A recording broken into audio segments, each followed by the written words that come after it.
At last நீங்க ரொம்ப நாள் எதிர்பார்த்துட்டு இருந்த சிங்கருடைய கான்சர்ட் நம்ம சேலம்ல நடக்க போகுது. நம்ம ஜஸ்டோ சேலம் பக்கத்துல எந்த சிங்கருடைய கான்சர்ட் நடத்தலாம்னு கேட்டிருந்தப்ப மக்களாகி நீங்க உங்களோட விருப்பங்களை பதிவு செய்திருந்தீங்க. சோ பதிவுகளுக்கு நன்றி. உங்க எல்லாரோட விருப்பத்திற்கு ஏற்ப Nova events and experiences presents Harris Jayaraj concert நம்ம சேலம்ல நடக்க போகுது.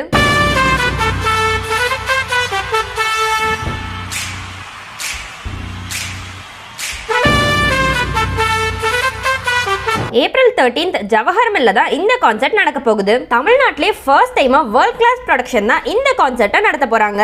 சோ இந்த கான்சர்ட்ல பாத்தீங்க அப்படின்னா கார்த்திக் சார், சைந்தவி மேம் மாதிரி இன்னும் நிறைய டாப் சிங்கர்ஸ் வர போறாங்க. இன்னும் எந்த டாப் ப்ளே பேக் சிங்கர்ஸ் எல்லாம் இந்த கான்சர்ட்க்கு வர போறாங்க அப்படின்னு உங்களோட கெஸ்ஸஸை கமெண்ட் பண்ணுங்க. சோ கமெண்ட்ஸ்ல இருந்து ரேண்டமா 5 மெம்பர்ஸை செலக்ட் பண்ணி இந்த கான்சர்ட்கான டிக்கெட்ஸை ஃப்ரீயாவே தர போறோம். இன்னும் எந்த டாப் சிங்கர்ஸ்லாம் வர போறாங்க அண்ட் இந்த கான்சர்ட்கான டிக்கெட்ஸ்லாம் எப்படி புக் பண்றது அப்படிங்கிற எல்லா டீடைல்ஸுமே எக்ஸ்க்ளூசிவா நம்ம ஜஸ்னோ சேலம் பேஜ்ல மட்டும் தான் வர. So உடனே ஒரு ஃபாலோ மட்டும் பண்ணி வெச்சுக்கோங்க. and Nova Events and Experiences பேஜையுமே ஃபாலோ பண்ணி வெச்சுக்கோங்க. So இந்த கான்செப்ட் பத்தின further more detailsக்கு stay tuned to Just Now Salem.